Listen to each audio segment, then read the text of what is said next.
and we will ensure that no community is left behind and that life-saving services like electricity and water are quickly restored.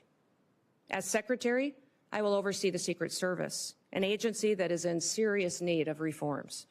We all saw the threats to President-elect Trump last year and the consequences of failure. Editorial protective detail, and I'm familiar with what works and what doesn't work. And I'll bring that experience towards strengthening the Secret Service once again. I'm committed to working with this committee, with Congress, and with the dedicated men and women of the Department of Homeland Security to fulfill our mission. And together, we can ensure that the United States remains a beacon of freedom, safety, and security for generations to come. So thank you for the opportunity and the honor to appear before you today. Thank you for the meetings and the time that you took in your office to discuss the department and what we can do in the future to make the American homeland much more secure. I look forward to your questions, and I hope to earn your trust and hopefully also your vote as we embark on this critical work together. With that, Mr. Chairman, I yield back. Thank you, Governor Noem. We will now proceed to questions. Each member will have 7 minutes. We will have a vote that will start at 10 a.m., but we're going to continue the hearing and keep people in line as you come and go to vote. We'll keep the hearing moving. I want to be clear from the outset that we will not tolerate any disruptions. The Capitol Police have been asked to escort anyone immediately from the room if they disrupt the hearing. This is a standard question, Governor Noem, that we ask of all nominees. Governor Noem, do you agree without reservation to comply with any request or summons to appear and testify before any duly constituted committee of Congress if you are confirmed? Yes, Mr. Chairman. I'm going to reserve the rest of my time for my questions and go to Senator Peters. Thank you, Mr. Chairman. Governor Noem, the DHS Secretary has many competing priorities, as you well know, and you outlined certainly in your opening comments, from our borders to wildfires to cyber attacks. But as you and I discussed at length, and I appreciate you bringing at the northern border to carry out its mission, both between ports of entry and all along the border. In fact, we've seen an increase in unauthorized crossings in recent years at the northern border. So my question for you is, if confirmed, do you commit to ensuring, along with the southern border, that the northern border is sufficiently staffed to maintain its security and robust trade between the U.S. and its neighbors, including at the Gordie Howe International Bridge in my home state of Michigan, have the resources that can safe? Yes, Senator Peters, you and I talked about this in your office and also with Senator Slotkin as well, how important it is to continue to remain focused on our northern border and all borders and ports of entry that the United States has. I think there's been some universal concern from some of the committee members that as we focus on the southern border and what we're seeing as far as the invasion there and the amount of people crossing, that the northern border would lose focus. But that will not happen, and we will ensure that our borders are secure and we're addressing all threats that may come in from any direction. And also with the bridge as well and staffing up on that as well. And I've assured Senator Slotkin as well that our focus is there to make sure that it is staffed appropriately. Very good. And as we discussed, the department is diligently working to stand up the Northern Border Mission Center at Selfridge Air National Guard Base in Michigan, border security missions and addressing evolving threats. So quick question, if confirmed, do you commit to working with me to fully build out the Northern Border Mission Center? Yes, Senator, we will look forward, and I look forward to working with you to ensure that that is a priority and that it's adequately resourced, and working with Congress and senators to make sure that we have what we need to make sure that that mission for that base is fully fulfilled. Great, thank you. On New Year's, we witnessed 2 incidents that reminded us that terrorism and extremism remain serious threats to all Americans.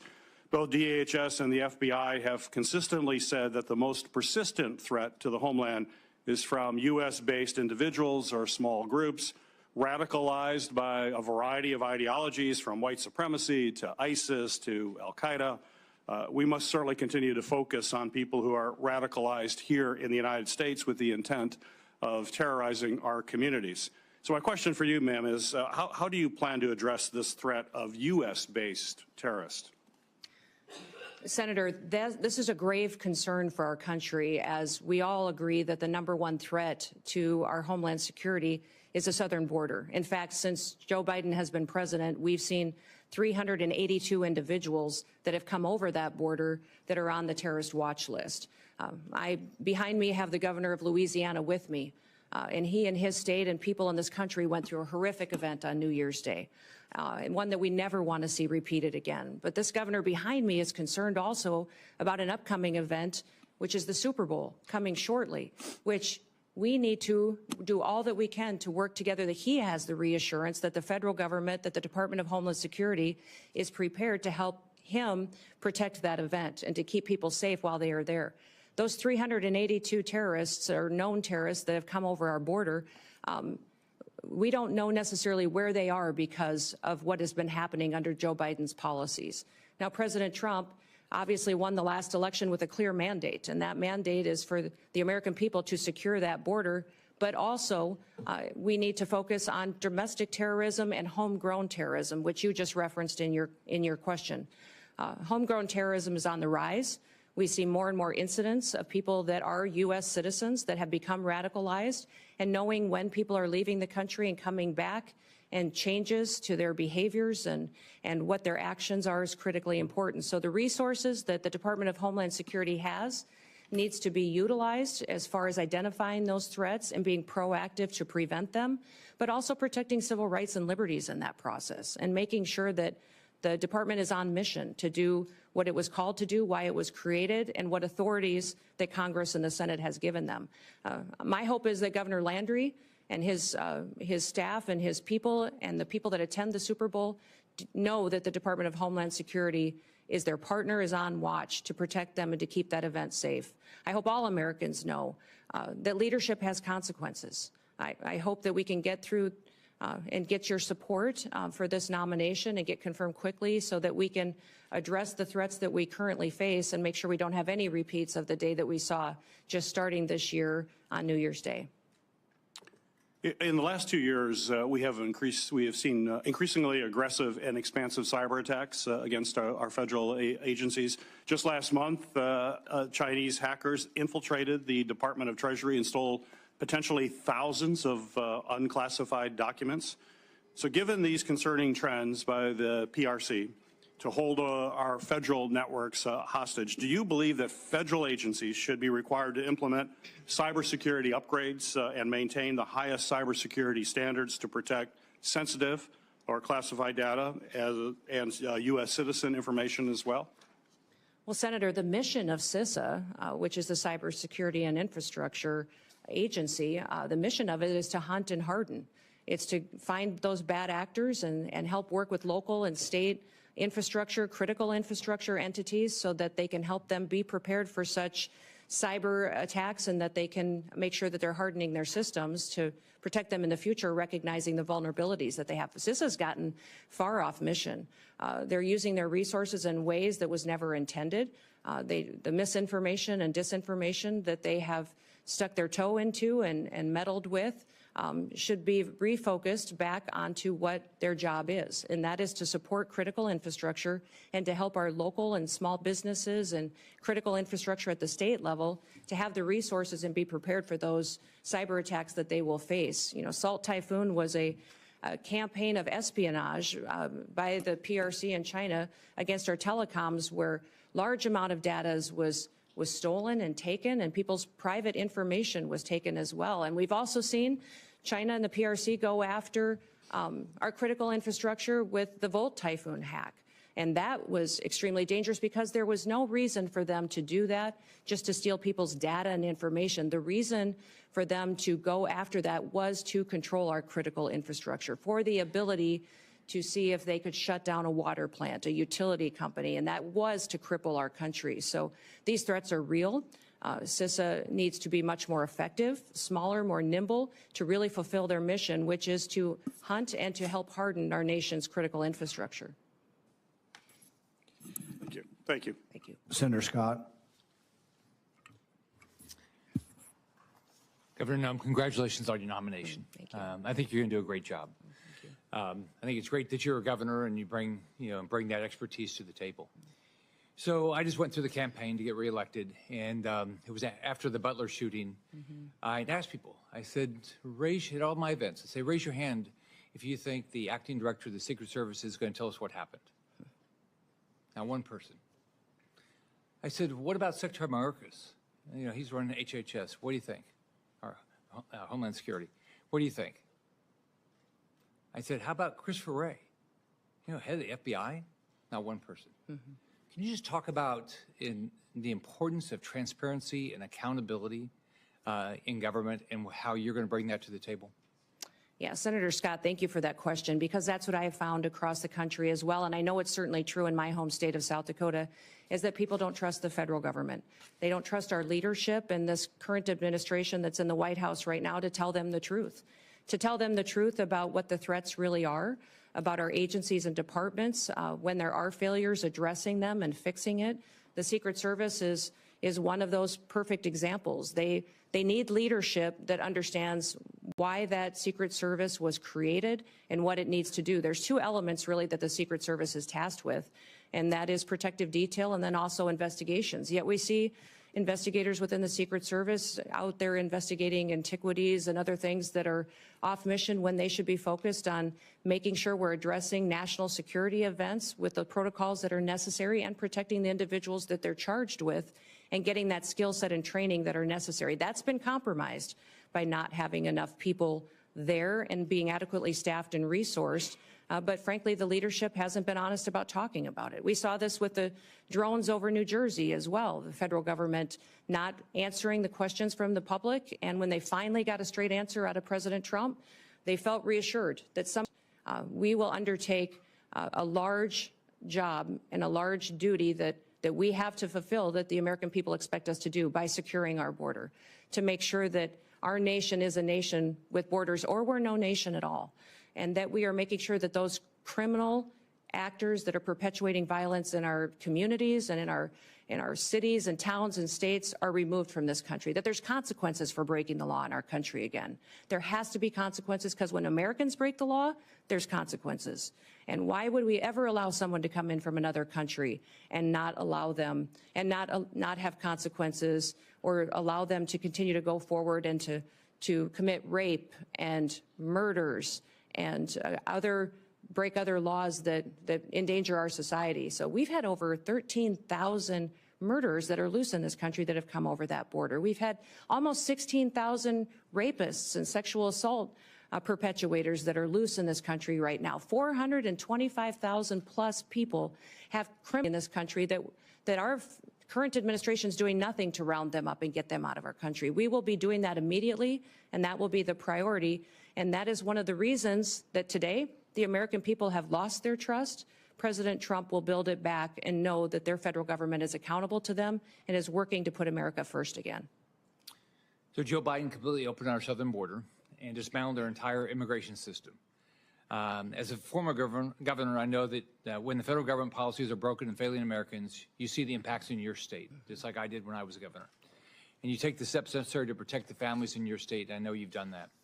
One thing you did, as you talked about before, you sent troops, our National Guard, to the southern border. Can you talk more about how Biden's open border policy has affected your state and communities, and the role your state resources placed in helping secure the border? You know, we certainly have seen the effects in South Dakota that many of your states did, and I would say every state has seen the effects of an open border and the policies that have been under the Biden administration.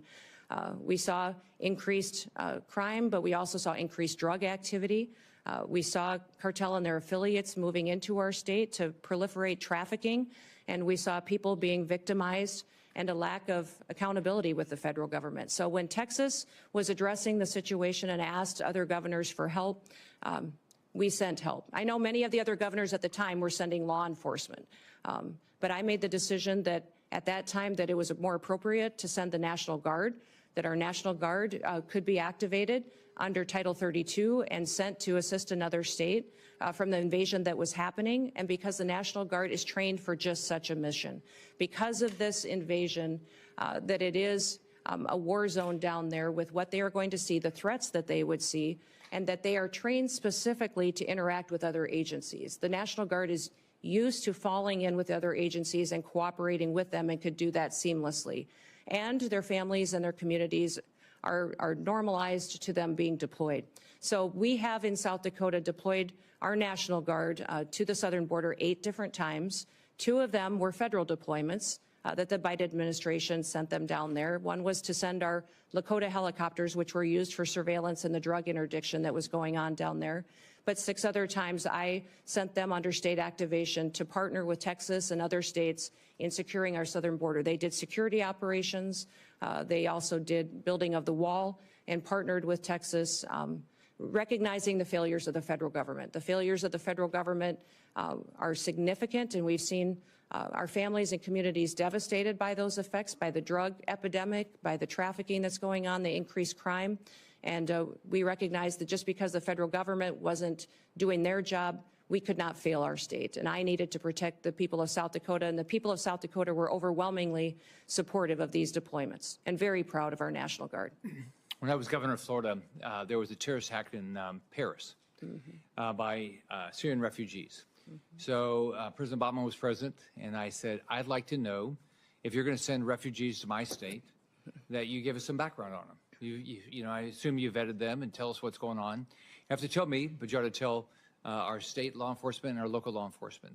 All right, that they said, go jump in the lake. They're meaner than that, but they said, go, you know, you have no rights as a governor, which had made no sense. We had over 70,000 people come here after Afghanistan on planes into this country, completely unvetted, right? They've never given our governors any information. So would you change that?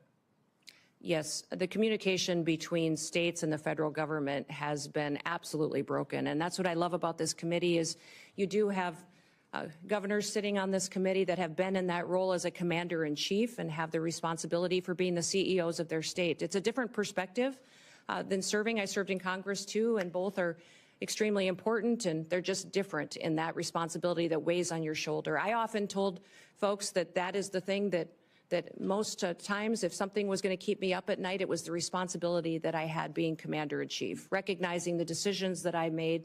And I'm sure you had this feeling as well, Senator Scott, as governor, that impacted those families, those soldiers, and it impacted their communities when we pulled them out, and the importance of that. And when they were bringing refugees into the country, I as well communicated that to the federal government. They were bringing refugees, and I asked how they were vetted, how we were working with their home countries to find out who they really were, what their intentions were, and why they were coming to the United States, and received no information from this administration, that vetting process was being done, that we knew where they're going. In fact, they kept us in the dark and didn't communicate to us even what states and where those refugees were being placed. So that is something that we need to change. When we have programs that fall under the purview of the Department of Homeland Security, there needs to be communication, especially with the governors, so that we can coordinate to ensure that it's the right thing for that state. Thank you. Senator Hassan. Thank you, Mr. Chair, and welcome, Governor Noem. Really appreciate you being here. Welcome to your family as well. Thank you. And families do share in this kind of public service, and we appreciate them very much. As we discussed at our meeting last month, as a former governor, I appreciate the important responsibilities that governors have to ensure the safety and security of their communities, including by managing public safety and emergency agencies. And I will say that in many ways, I agree with some of the things Senator Scott just said about improving communication between the Department of Homeland Security and governors around who is being sent to states. It's a critical issue and something that I was frustrated by when I was governor.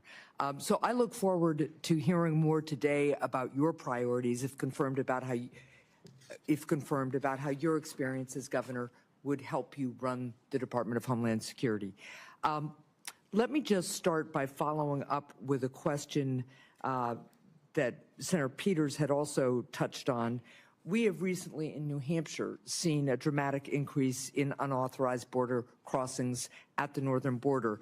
And when I was at the northern border recently, law enforcement told me about the need for more personnel and resources. We still don't have cell phone coverage in a lot of the stretch of our northern border. I've worked with Senator Kramer on bipartisan legislation to strengthen our northern border strategy because it's clear more support is needed. So, Governor, if you're confirmed, would you deploy additional full-time personnel and upgrade equipment along the northern border? You know, Senator, I enjoyed our meeting that we had and you identifying the northern border issues that are going on, the lack of security and the lack of technologies that you really need to cover some of the landscapes that are there. Very different than the southern border, some just as equally challenging, but all need to be addressed. So I definitely will be working with you to ensure that our northern border is adequately resourced as well. And we do have to have the resources in order to be successful. Right. That's something I want to work with Congress, with the Senate and the House on to ensure that the resources are there to meet the challenges that we have. We have not fully utilized the technologies that are available that are necessary to really secure this country and to compete with those bad actors which wish to infiltrate our country.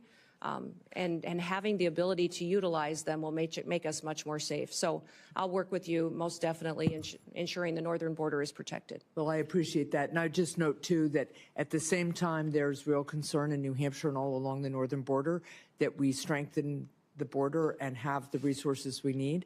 We also have a really strong economic relationship with our our friends to the north and a lot of family relationships. So I think it's important that we're smart in the deployment of technology. We don't want to impede that flow of economy and people that's lawful, but we do want to make sure that we have the resources we need.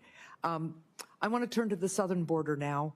At the southern border, we need significant technological investments to support law enforcement personnel in their efforts to catch fentanyl smugglers, to stop human traffickers, and seize the cash and illegal guns that criminals traffic southward to the cartels. And we talked about this a little bit. There's bipartisan support for these investments, and I've worked with colleagues, including Senators Langford and Cornyn, on legislation around these issues. Governor Noem, could you identify specific technological investments that you would make at the southern border, and are you willing to work with me on increasing southbound inspections if you're confirmed? Yes, certainly, Senator. You've heard President Trump talk about the need to build a wall. And the wall and infrastructure is critically important, but also at our 382 legal ports of entry, we need to have technologies so that flow can happen north and south, and it can happen in a legal manner to ensure that our commerce can continue to operate and that we can continue to make sure that we're also secure.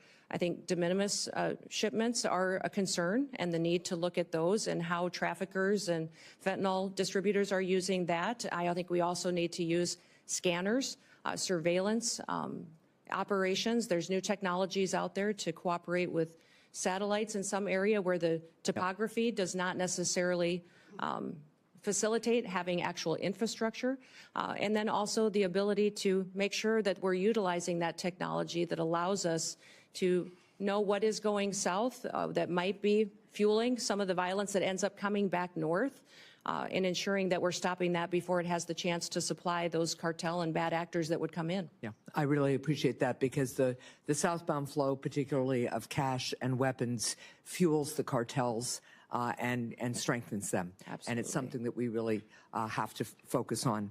I also want to follow up on the issue of cybersecurity. Recently, criminals launched a successful cyber attack on PowerSchool, a cloud-based record management system that contains personal information about tens of millions of kindergartners through high school seniors, including many students and teachers in New Hampshire. This cyber attack on PowerSchool comes as schools and local governments across the country have seen a surge in cyber attacks on their systems.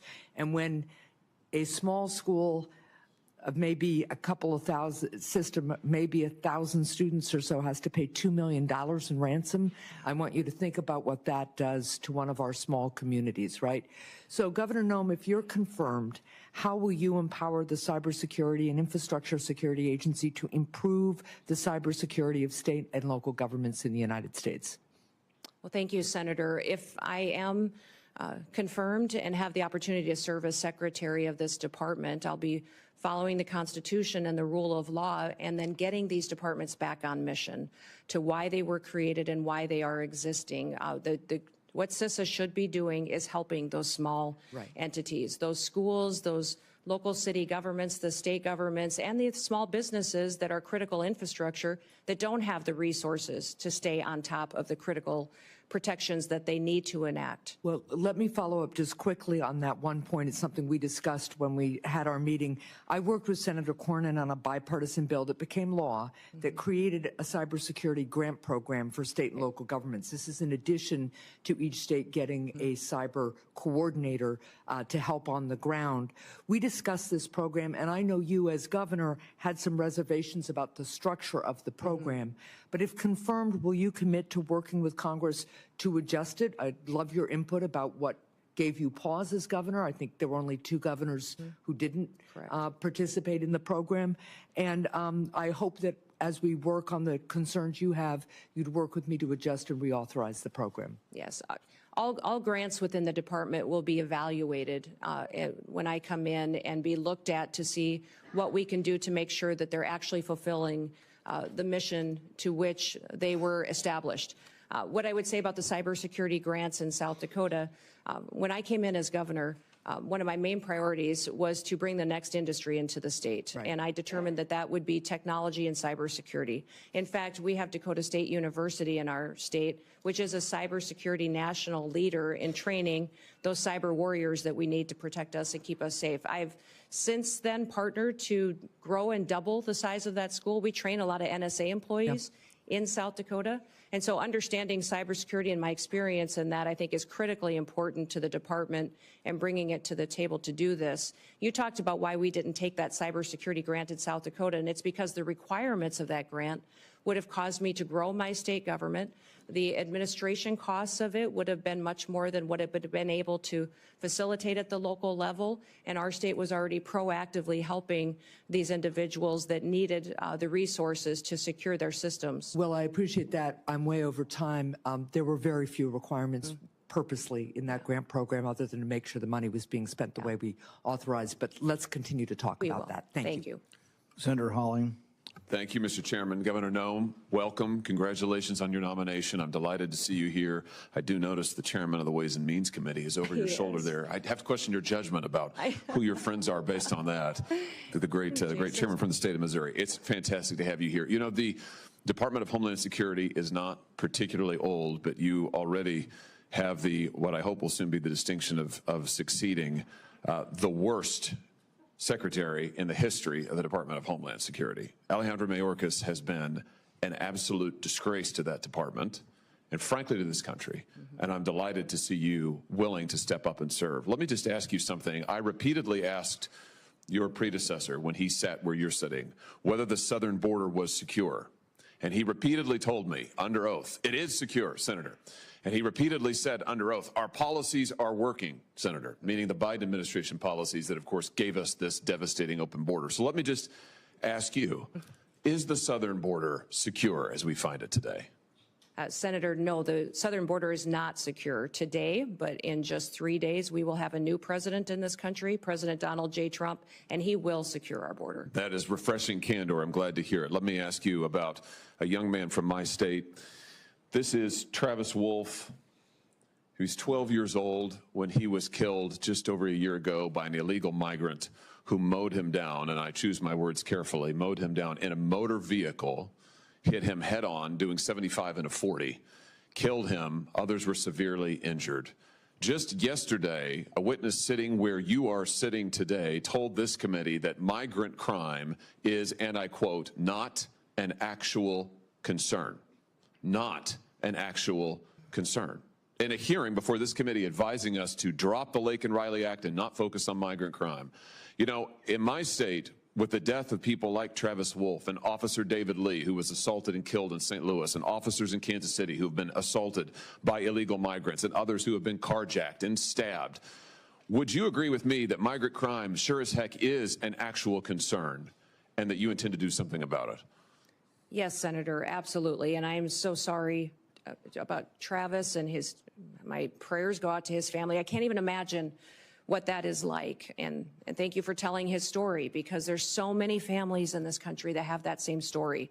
And they don't understand why the federal government is allowing people to come into this country illegally and then perpetuate crimes against their people and then give them resources and shelter and food and debit cards to go take care of their families when they go to work every single day to make sure that they're providing for their families and are held accountable to when they break our laws. So, let me ask you this. Will you work with President Trump to reinstate the Remain in Mexico program that the president had in place in his first term, which does so much to ensure that those who would seek to abuse our asylum system are not allowed into the country, and those who have legitimate asylum claims, their claims are processed in due order and in due course, but they wait in Mexico until those claims are fully processed. Will you work to reinstate that program? yes, Senator, the president and I have talked extensively about this and will 100% partner with him to reinstate the Remain in Mexico policy and make sure that it's in place. Fantastic. I think Travis might be alive today if that policy had been in place. Let me ask you about CBP One, the phone app that I've called concierge service for illegal immigrants. I'm sure you're familiar with it. This was the Biden administration's effort to allow asylum seekers to apply ahead of time using their phones, but not actually to provide any evidence that they needed asylum. There was a newspaper report, a press report that said the only problem with the app is it never asks users, are you seeking asylum? They don't ask for any asylum evidence. They simply release these so-called asylum seekers who use the app into the country on parole. Sometimes they're never given a hearing. The Inspector General actually did a report, a full investigation report on CBP One, and found that frequently users of this app were claiming the same addresses in the United States as their intended destination, even though they didn't know each other, they weren't family connections. In other words, it has been completely abused. And the idea that the federal government would pay for this kind of concierge service for illegals, I think is outrageous. Will you end the use of the CBP One app? Yes, Senator, if confirmed, and I have the opportunity to be secretary on day one, CBP One will be shut down. There's data and information in there that we will preserve so that we can ensure we know who's coming into this country and who's already here that we need to go find, but also we make sure that there's another program, CHNV, which I'm sure you're very familiar with, where our federal government actually paid to fly people into this country directly from other countries without any vetting or knowing who they are. So there's several of these programs that need to be eliminated, and we need to ensure that we're following legal immigration laws. I'm glad you just mentioned CHNV. This is this is a mass parole program. Of course, as you know, our law allows parole in only very limited circumstances. There are two circumstances, and it requires case-by-case evaluation.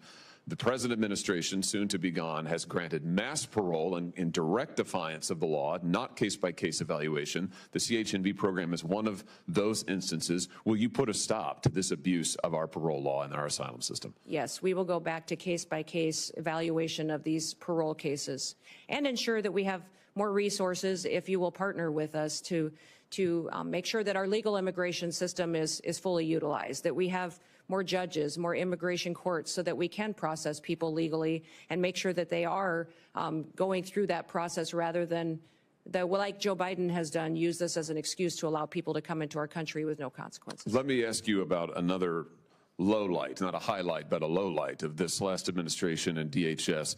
Your predecessor, the current Secretary of DHS, established a disinformation board using taxpayer resources to police speech on the internet and elsewhere, to tag American citizens' viewpoints as either legitimate or not legitimate, and use the power of the state to censor them, including having them removed and perhaps penalized. This has got to be the darkest chapter, I think, in DHS's short history. He eventually withdrew the board under intense criticism, but has never fully repudiated it and never promised not to do it again. Will you pledge to us here today that under your leadership, there will never be a disinformation board or anything like it at DHS, and you will be a champion for the free speech and First Amendment rights of all Americans? Yes, Senator, there will not be a board such as that under my leadership at the Department of Homeland Security. Fantastic. Absolutely. Let me ask you in my remaining seconds just one more thing about the Secret Service. You've mentioned this, and I'm so glad that you did. This committee, and it has been bipartisan, this committee has done bipartisan work on the attempted assassinations, or the assassination attempts, I should perhaps say, of the former president, soon to be the future president, soon to be the president, President Trump. We were stymied at every turn, and I should use the present tense. We are currently being stymied at every turn by the current Secret Service leadership, and frankly, by the leadership of DHS, who have refused to turn over documents, who refused to make people available for interviews.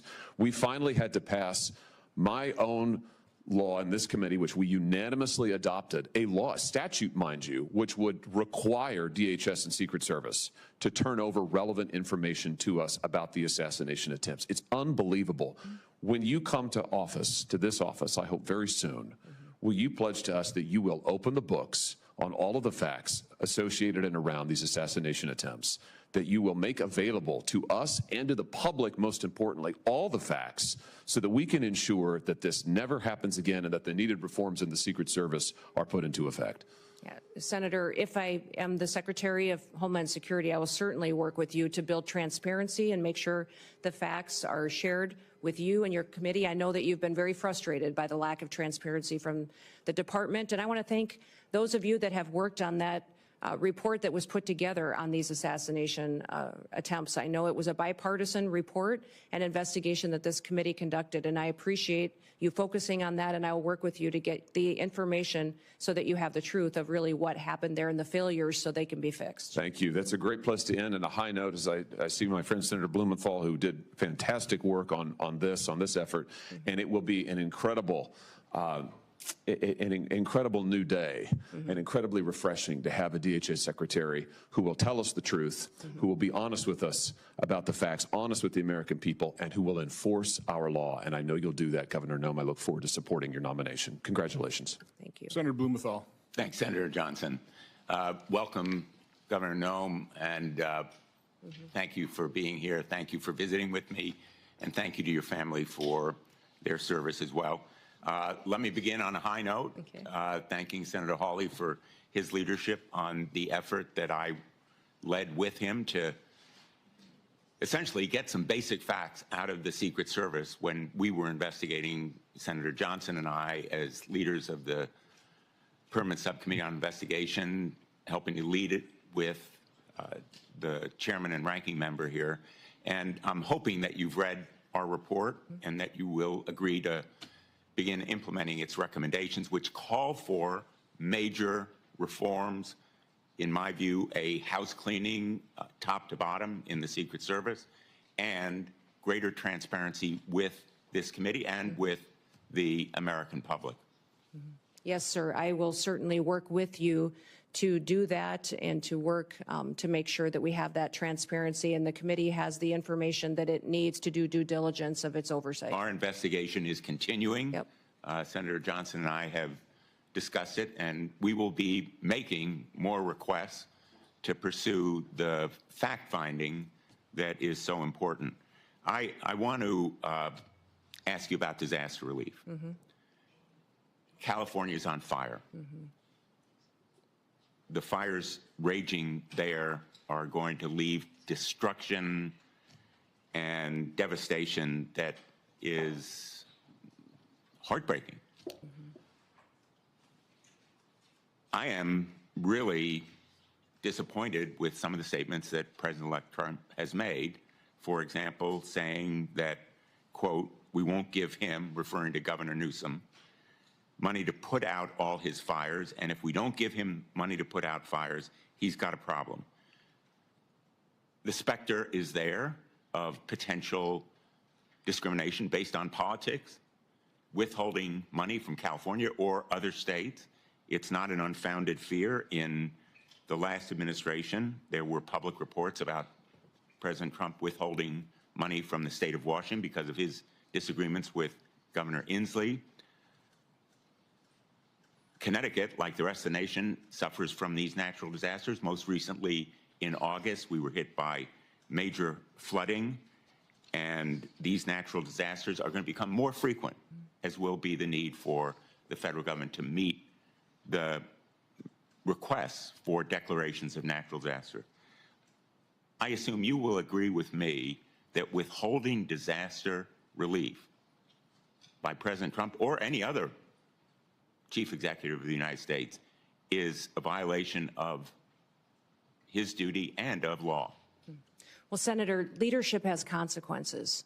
And looking at the tragedy that's happening in California, I want to ask you yes or no, with all due respect. It's an easy... What's happening in California is the ramification of many decisions over many years. But under my leadership at the Department of Homeland Security, there will be no political bias to how disaster relief is delivered to the American people. So if President Trump were to say to you, we're going to withhold money from Connecticut or Michigan or any of the states, Iowa, because we don't like the governor or we don't like the politics of the state, you would stand up to him and say, Mr. President, we need to allocate that money. Well, Senator, in 3 days, President Trump will take an oath to uphold the Constitution and the rule of law in this country, and he will do that, and I'll be glad to have him back.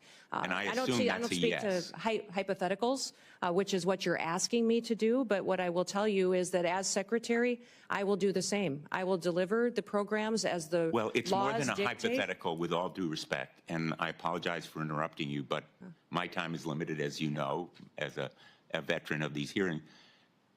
It's more than a hypothetical. It's based on experience with President Trump withholding money from Washington State and elsewhere. I need to know from you, will you stand up to the President and say, no, the Constitution and the Impoundment Act requires us, for example, to allocate the $100 billion that we have just appropriated in the last session to states like Connecticut, $3 million, Texas, $10 million, almost every one of the states represented here. Will you say no to the President if he withholds that money? Sir, I don't know about the scenarios that you're referencing with President Trump, but what I will tell you is that if given the chance to be Secretary of Homeland Security, that I will deliver the programs according to the law and that it will be done with no political bias. And if the programs change, or if you decide to change the rule of law, then I will follow that while adhering to the Constitution. So you pledge to allocate. The program is written with no political bias.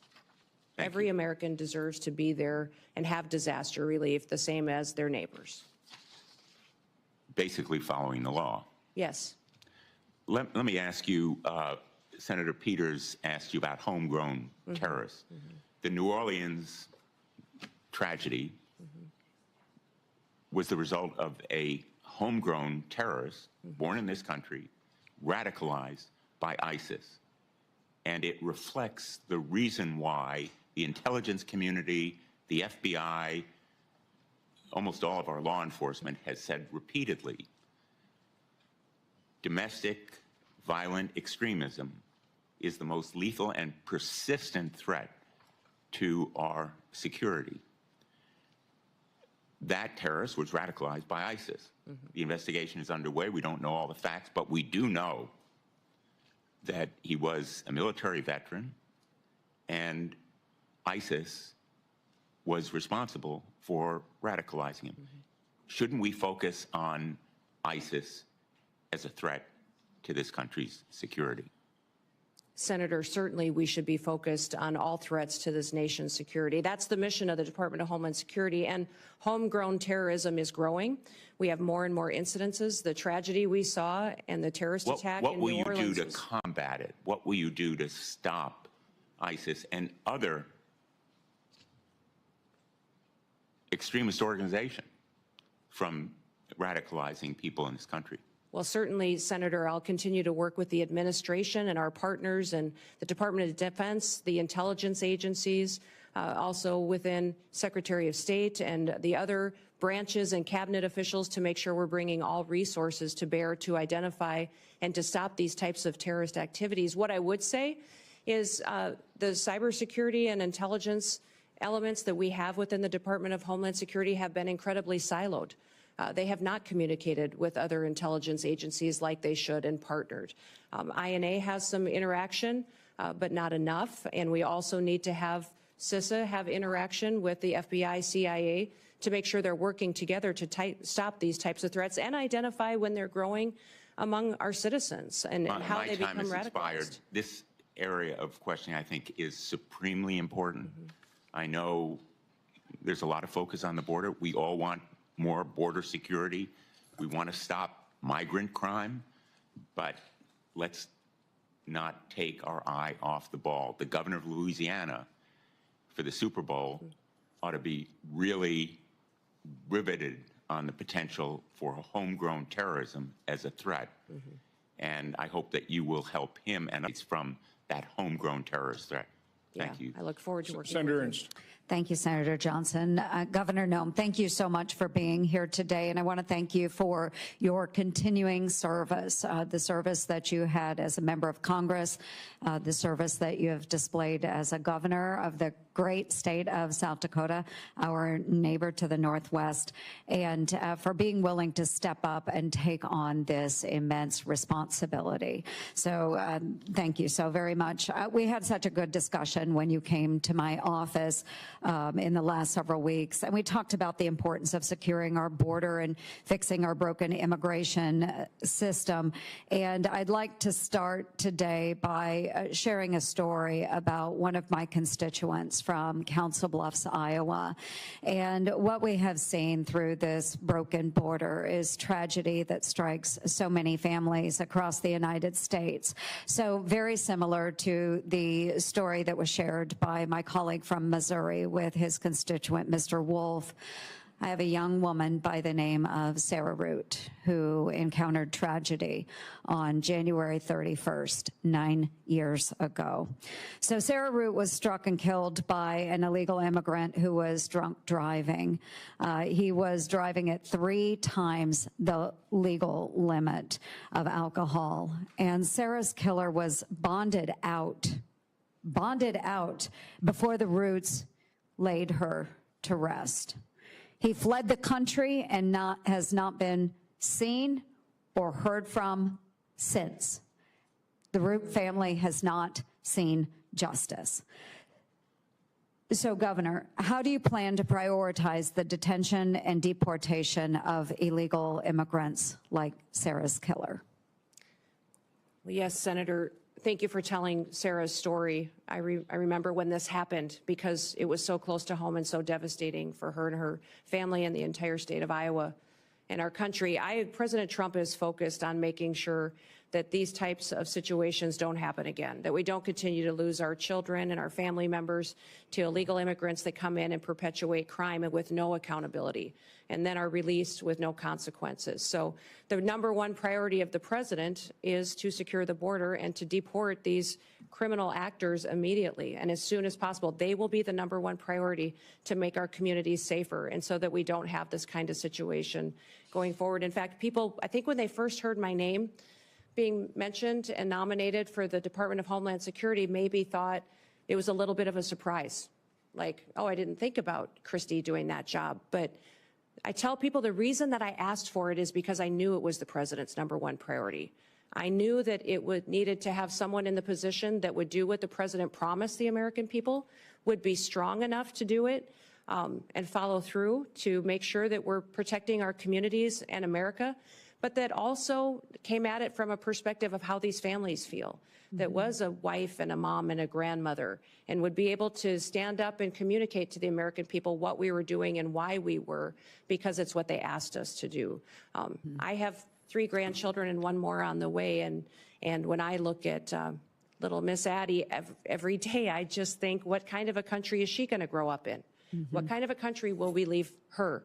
And her brother and a sister, and I don't want them to think that their grandma sat on the sidelines and didn't do all that she could. So I will enforce the Constitution and the law, and I will make sure that when people enact horrific things like this that happened to Sarah and her family, that there will be consequences for it. Yeah, absolutely. And as a fellow grandma, I know that you are perfectly positioned to enforce this. I do want to move on to another topic that we visited about in my office. So I'm the founder and the chair of the DOJ Senate caucus. And so we do need greater government efficiency. And I do believe in order to do that, we need less of our employees teleworking and more of those government workers back in the office working for our constituents. And to that end, it ties together then too. We just found out that the Treasury Department had a cyber attack on December 8th from China. And no surprise here, they access servers through work from home software. So it all ties together. We need more people back in the offices, making sure that any communications are secured, any work is secured. And to that, I know the Biden administration has put a huge emphasis on the cyber bureaucracy, but they haven't really done anything about it. And they haven't given any authority to those that are enforcing the standards. So we need to enforce the standards that are set forth to make sure the cybersecurity is truly there. But what can DHS do? One, with telework, how do we get the employees back? And then two, how do we make sure that our systems are secure from these cyber attacks? Well, Senator, thank you for focusing on remote work and the need to get people back in their offices and accountable to the work that they do. In fact, I've heard since being nominated for this position that many of the agencies within the department are not showing up. They're not doing their jobs. Mm-hmm. But even FEMA, who is responsible for disaster response, that they have the alternative, some of these employees, to not even respond to a disaster, which might explain the horrific results that we saw in North Carolina when they had such a terrible disaster that impacted families and communities, and FEMA failed them so miserably. If it's not even a responsibility of them to show up when terrible things happen, what other day-to-day activities are not getting done because they're working for home or not doing their job at all. You talked about cybersecurity and the need to ensure that our systems are safe and secure. One of the things that disturbs me the most is that we don't necessarily even know how some of these espionage attacks that have infiltrated our systems have happened. We don't know how to stop them yet. We don't have the knowledge, and that our departments and intelligence agencies and cybersecurity agencies have become siloed and aren't working together to stay in front of these bad actors. But many times our most vulnerable area happens at the state and local level. Some of these smaller entities that feed information into our systems is where they choose to infiltrate and get our data and to really hold for ransom many of these companies and then impact our federal systems as well. So one of the first meetings I had when I was elected governor with the former governor during the transition was he said the #1 priority you're going to have as governor is to secure our systems. He said our systems are so antiquated, and we've had over 16,000 hacking attempts in just the last month. You need to secure our systems to get it done. So that was a priority for me. And to do that, and we fully funded it and got it done in South Dakota, and it's being implemented today. I look forward to doing that at the federal level to make sure that people's data and information is safe, but also our country is safe from these bad actors that have a plan to take us out. Well, thank you. My time has expired, but I do want to end on a note that another thing that I do truly appreciate about you and your nomination is that as a governor, you have worked with those local constituencies as well and those local governments. And I know that this will be an incredible strength that will ensure continued success for you within the department. So thank you, Governor, very much. Thank you, Mr. Chair. Senator Kim. Thank you, Chairman. Governor, it's good to see you. Good to see you again, Thanks for coming before our committee. I wanted to just ask you, not just about your work, but how it's going to fit into the broader incoming Trump administration. And in particular, I guess I'm uncertain about roles and responsibilities regarding your position and Tom Homan's. I guess I just want to ask you just point blank, like, who's going to be in charge of the border? Well, the president will be in charge of the border. It's a national security issue, and the president is in charge of this country and has made a promise to the American people, and we will fulfill his agenda. Well, that was a good answer. It's the answer I would have given as well. But I guess I got confused. When Trump made the announcement about Tom Homan, he said, quote, I'm pleased to announce that Tom Homan, and said that he's in charge of our nation's borders. Mm-hmm. So I guess, again, I'd just like to go back to you. How are you going to work with Mr. Homan? What is the division there? I'm trying to get a better sense of who's in charge. Yeah, Tom Homan is an incredible human being who has over 30 years of experience. Incredible experience. Yeah, I get at that. The border, I'm just trying to think through the insight and wisdom. Decision-making process when it comes to your work. For instance, will he be giving orders directly to CBP, ICE, USCIS? Tom Homan has a direct line to the president. He is an advisor to the president, the border czar. I obviously will be, if nominated and confirmed, and put into the position of being the Department of Homeland Security Secretary and responsible for the authorities that we have and the actions that we take. I say this because I actually want to make sure that we're empowering the next Secretary of Homeland Security. Yes. You know, in the legislation that was codified by Congress and moved forward that started this after September 11th, it said, quote, all functions of all offices, employees, and organizational units of the department are vested in the Secretary.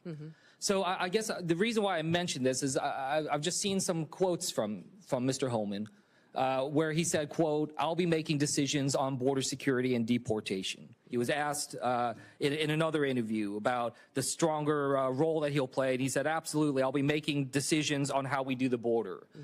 So I just raise that as a concern of mine, because not only is that about the function of our executive branch, but also the capabilities of this committee to be able to properly do our constitutional duties for oversight, the ability for us to be able to have that conversation. We can talk to you, engage with you. That is the direct way.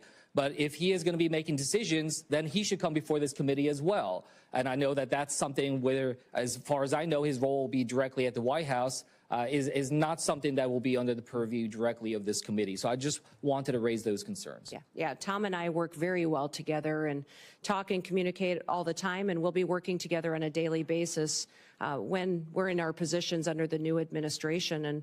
And I would say there's no authorities being planned to be taken away from the department or myself if I'm in the role, and but we'll continue to oversee signals. CBP. You can understand how people in my home state, maybe around the country, when they hear Mr. Homan saying, I'm making the decisions, when they hear President-elect Trump say he's in charge of our border. So, I urge, that we're going to try to do our best to try to make sure we're empowering the department, empowering the next secretary, because that's where, our laws are invested in our decision making. Yeah. Well, thank you, Senator, and we'll make sure you have all the information that you need. And Tom working directly with the president and I working directly with the president hope to help you get all that you need to reassured that the authorities will stay the same as they currently are, but we will continue to work to secure that border and make sure that we're working together in that way. I want to just switch gears about you raised the concerns about terrorism, especially foreign terrorist groups. I guess I just want to ask you, what are the major foreign terrorist groups that are, well, first of all, what are the major foreign terrorist groups that are out there that we're tracking? Which are the ones that are concerns to us in terms of potentially trying to inspire or coordinate an attack upon us? And if you can just give me a sense of what their current capabilities are to try to enact that. Well, I think we face a lot of threats, Senator, and since I'm not in the role today, I shouldn't get into specifics with you, but I think you can at least get into specifics about what organizations that are out there. Yes, so I just wanted to get a sense of your knowledge of the organizations. All the traditional terrorist organizations that have always threatened the United States. Such but I would also say, Hamas, ISIS, continuing down that path of those terrorist organizations, but we'll continue to also focus, though, not just on those, but also the cartels, their partnership with the Chinese, and what they are doing. Listen, I've told people for years, for over 30 years, I've worked on national policy, on food policy, on agriculture policy, and I've seen the Chinese agenda to infiltrate our country, control our food supply chain, but also their manipulation of their currency and stealing our IP.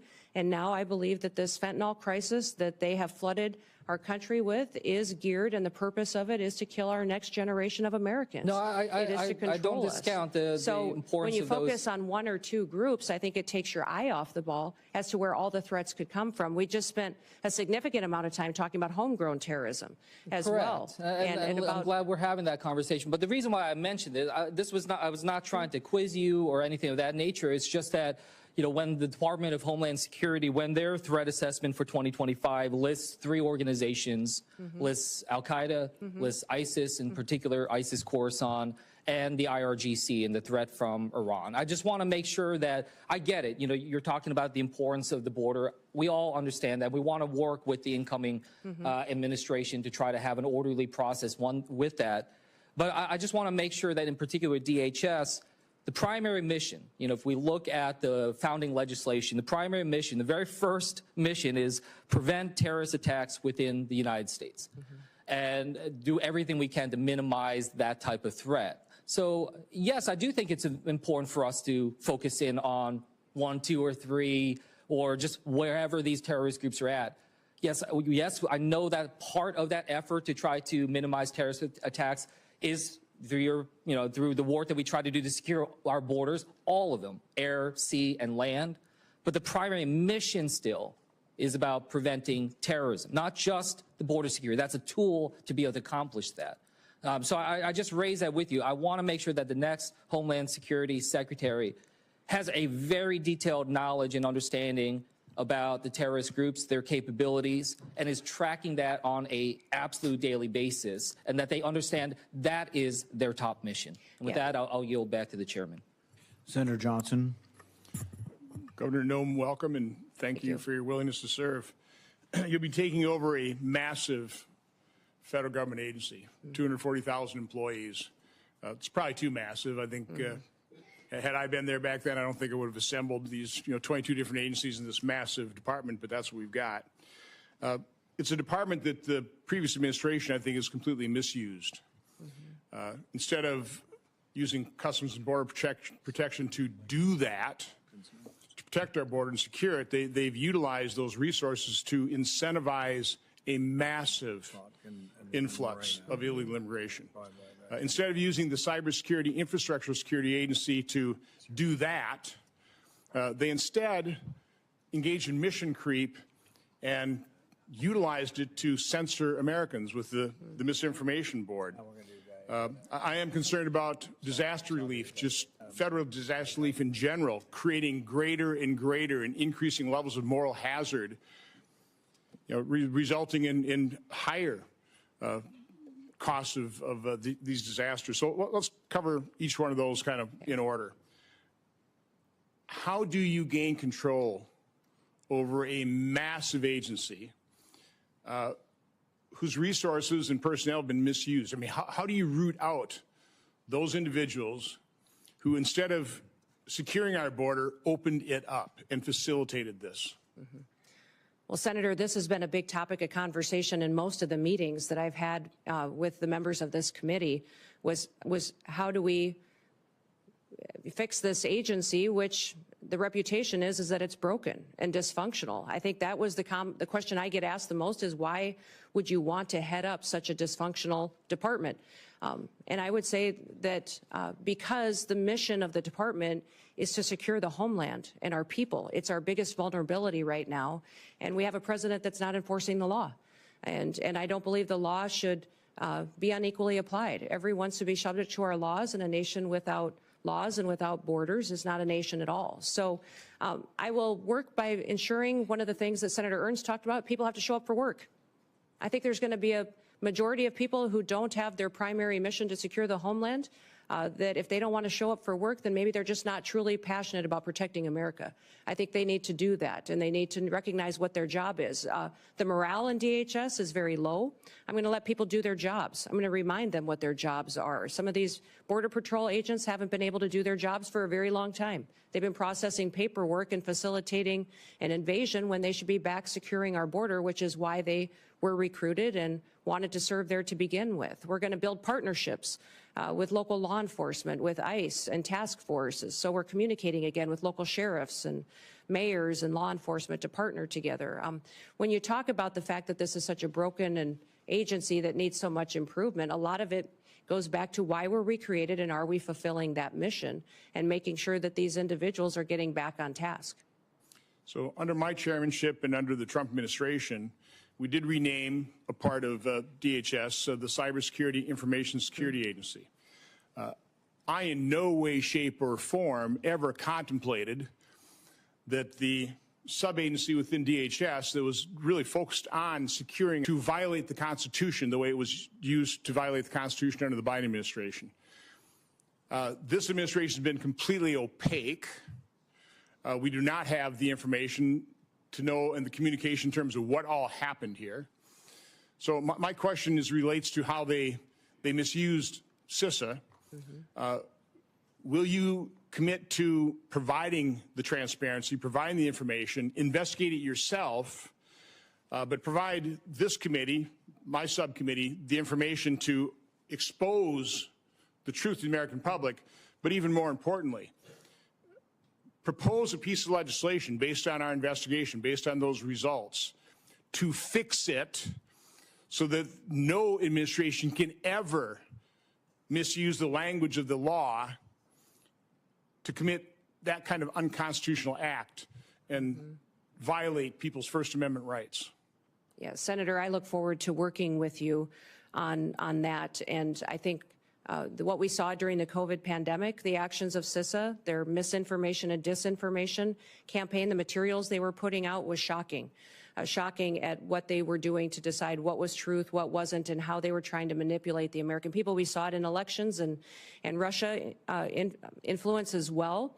And so ensuring that they can't do that in the future under any administration would be a priority, that they stay doing what they're supposed to do, and hardening our systems and working with local officials to do that is a priority. And I'd look forward to working with you on legislation should you wish to rein them in. So the first step in that process is to expose the truth, to find out who these bad actors were, expose who they were, hold them accountable. I mean, that is crucial that we take that first step. So again, look forward to working with you on that. You know, the tragedy of the California fires, the more we learn, the more we understand that not only was it predictable, it was predicted, which means it was preventable. Again, you're not going to be, you can't prevent the initiation of those fires, but you certainly prevent them from raging into the tragedy that they became, the dozens of people who've lost their lives, the hundreds of billions of dollars worth of property damage. It's not just California, though. I mean, again, that was grotesque mismanagement. That could have been prevented. You can't prevent a hurricane. You can't prevent floods. But you certainly can try and start reducing the moral hazard that we've allowed to explode, quite honestly, by the federal government rushing in immediately, no questions asked, just tell us how big a check you want. What can you do in your new role to try and start reducing over time the moral hazard that we have created in this country with federal disaster relief? Well, Senator, emergencies and disasters are always locally led. They're led by the local communities and leaders, much more responsive and much better informed on how to bring relief and to get those emergency services there to meet the need. Then it's state supported and federally resourced. Which means that when we come in, that we're supporting what the mission is, what those emergency operations and plans are that the local city and county and then also the state has implemented, and do what we can to fulfill the mission of our programs. One of the things that FEMA is not doing today that I think we should be doing is streamlining communications. We saw this in New Orleans. We saw it in other terrorist attacks in the country, and you just referenced it as well about the American people not getting the truth, senators not getting the truth and the transparency that we need, is that I believe FEMA can always put out a blueprint for what a response would be should something terrible happen. And when we look at the Secret Service, what happened in Butler, we saw that communication was an issue, that the Secret Service wasn't communicating and balls were getting dropped with local authorities, local law enforcement, and we can put forward a blueprint for how communication can happen and be streamlined between the federal government, the state, and the local entities, so that should something happen, this is how we talk to each other, to make sure that the public has the facts, they're not getting misinformation, which happened with the New Orleans terror attack just recently, but also up in Pennsylvania as well. That blueprint is what we do at the state level that FEMA has failed to do, to proactively educate the public on what everybody's roles are, what we do should something happen, whether it be a natural disaster or a terrorist attack or an emergency response is needed, that we can put out those blueprints ahead of time, educate people, train those local entities, which they currently do to a certain extent today, but not good enough to really know that not only can the resources be pre-deployed in many of these situations so that they're more readily accessible, but also how are we going to communicate and make sure everybody's on the same page so that we can be much more efficient. I wish that we would have had different leadership and a different governor in California, or we might have a different result there. But in the Department of Homeland Security, we can do all that we can to make sure that that the people that live in California know that they're going to get a response from the federal government that's appropriate, and we did all that we could to make sure that they had the information ahead of time so they could protect themselves when they do have a failure in leadership like we've seen. Well, thank you and good luck. You bet. Since Senator Johnson brought up California fires, I have to interject here. We talked about burn policies. You know, these are local policies, how we try to not have so much brush and things like that. They're also next to the largest body of water in the world, the Pacific Ocean. So I see these homes all burning on the beach in Malibu, and I'm like, wow, if they just had a generator and a hose, you start sucking the water out of the Pacific Ocean. But you could do more than that. You could pump it and put it in cisterns up in the hills a mile or two in. You know, it doesn't rain very much there, but why don't they take the ocean water, put it in cisterns, and have a bunch of water ready when a wildfire shows up? But it's like, once again, bad local government. Senator Gallego. Thank you, Chairman. Thank you, Governor, for your attendance, and I appreciate us meeting last week and our frank conversation. So in partly following up to our conversation, in recent years, I've been in very close contact with our Arizona border communities, which are unlike other border communities, and about the funding needs to address migrant influxes through the Shelter and Services Program, or SSP. Without this funding, border communities must bear all the financial burden for national immigration challenges and the broken border in general. So that means police, fire, hospital systems, in general, anything of that. And at the same time, they will also face the potential challenges of street releases. And again, these are very small towns on the border, so having thousands of people being released becomes both burdensome, security issues, and just not fair to them.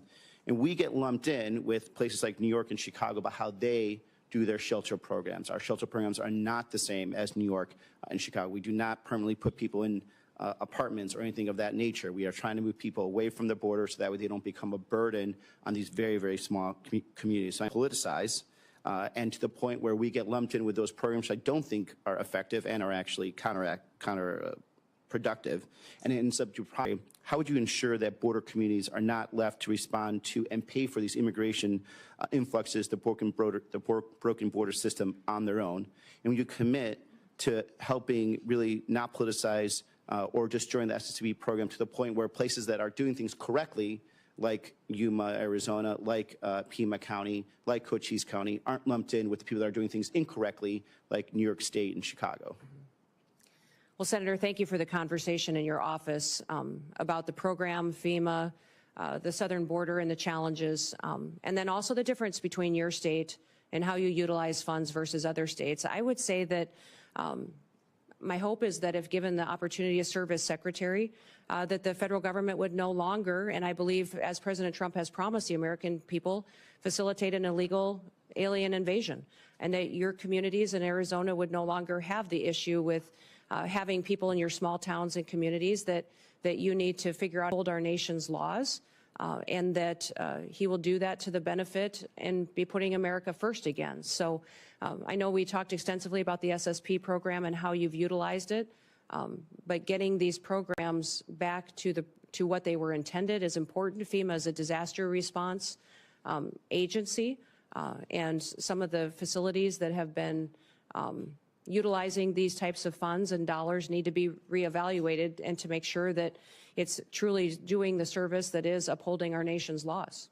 And certainly I understand reevaluating, especially how some of these states have been using it. And in an ideal world, we don't have to have a program like that because we don't have this mass of humanity that's coming towards our borders. But even under the first Trump administration, we actually still needed it also. So this is why my concern is to not get rid of this program because, again, these small communities, I'm talking communities of maybe 10,000 people, maybe only 6 or 7 cops are going to end up really bearing the brunt. And we're not a big state. We can't really compensate for those types of losses. These small communities are also largely in, you come from a rural state, counties that are largely rural with a lot of federal land, so they actually don't even have a tax base. So when the broken immigration system sends people to these borders and we end up not having to have enough, these communities don't have enough money to pay for cops, firefighters, overtime for hospital systems, it's that type of program that keeps these small communities afloat. So I just want to make sure, that again, this does not become politicized and that we are kept separate from, I think, the mistakes that other states have taken on. Moving on, In Arizona, we have large parts of the border that run through tribal lands. We have 22 federally recognized tribes. We have great relationships with these tribes. They want to be collaborative partners when it comes to border security. And we have some great programs that have worked in the past. For example, the Shadow Wolves program with the Tohono O'odham Nation. It's a really good example, collaborative program of tribal law enforcement that worked with DHS to make sure they stop human smuggling and cartels going through the borders. But as DHS Secretary, what is your plan to consult with our border tribes and work together to balance both national security but also their sovereignty? Yeah. Well, Senator, I believe that my experience as governor and my relationship with working with our tribes is going to be an incredible, powerful tool for me to bring to bear at the Department of Homeland Security to work on how we secure our southern border, but still respect their sovereignty and still be able to work with them. This year, when looking at public safety issues that we had in South Dakota and their lack of ability to hire tribal officers on our reservations in South Dakota, I offered to train federal law enforcement officers, BIA officers, but also their tribal police in South Dakota at no cost to our tribes.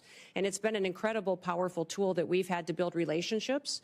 Those tribal police had the chance to go through academy with the local maybe deputies from the counties and the state highway patrol troopers that were coming on board. And those relationships have built partnerships in our state that we didn't have before.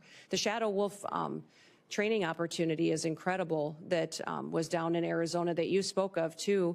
And in looking into that program, I'd like to continue to build on that and perpetuate in the future so that our tribes have an opportunity to have a secure border, but also have it reflect their values and their culture and have their own people be a part of the solution. And then even when it comes to the infrastructure of the wall, that we're respecting that and their landscapes and their land as well. So I look forward to working with you as we move into this next administration to be able to protect our country and then work and respect our tribes as we do so. Thank you. And the President Trump and some of his other potential staff and advisors have been very vocal about implementing a mass deportation strategy. You know, talking to my agricultural community, my dairy community, they have concerns that this approach will lead to workforce shortages that will further drive up the costs of everything. And something that we have really been working hard to across, I think, a bipartisan manner to bring down the costs of everything. And unfortunately, this would reignite inflation. What is your plan to ensure safe and legal immigration processes for agricultural workers while protecting local agricultural operations, including those both in of our home states? Well, Senator, the President and President Trump has been very clear that his priority is going to be deporting criminals, those who have broken our laws and perpetuated violence in our communities. That'll be the priority. And as I spoke earlier with our statistics, having over 425,000 of those with criminal convictions in our country, that will be a focus that we need to tackle right away, and it'll be a big one. Beyond that, his next priority is going to be those with final removal orders and focus on those individuals who have long overstayed and that there is a consequence for ignoring our federal laws. Beyond that, we'll continue conversations. As you know, I'm a farmer and a rancher and come from an agricultural state, and we'll work together to make sure that laws are followed.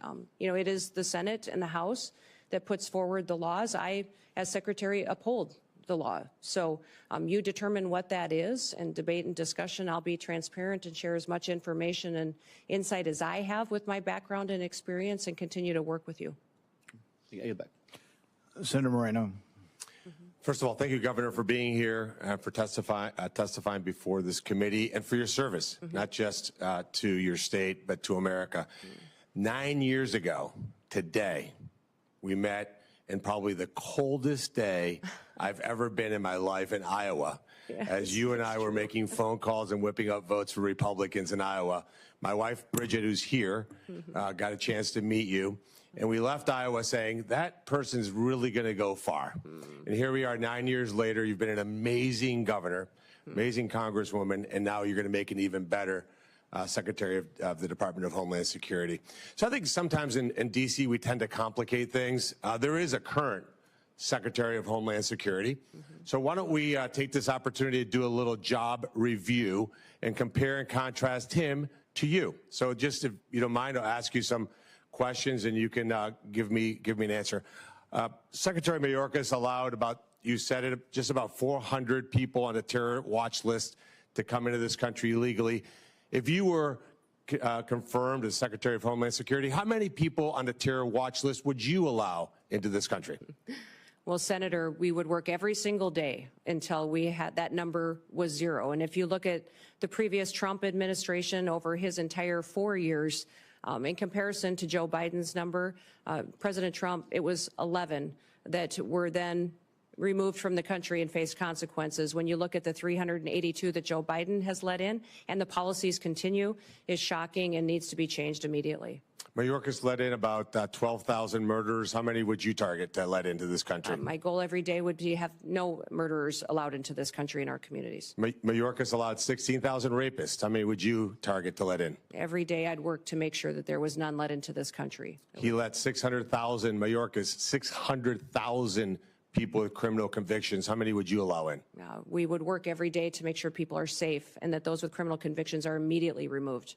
How many private jets would you have the United States taxpayers have fly into foreign countries to pick up people to bring them here? Yeah, Senator, we will no longer be undertaking that mission at the Department of Homeland Security. So not 700,000 individuals on private jets over the last 4 years. You would not have any. No. I'll be working with President Trump to put in place his agenda in adherence to our federal laws. And how many illegals will you plan to house in luxury hotel rooms in Manhattan at a cost of $6,000 per month? Sir, clearly, Senator, during this election, the American people said they did not support that and that that would not be a part of this new administration. How about sex change operations for illegals? How many of those would you suspect you would fund?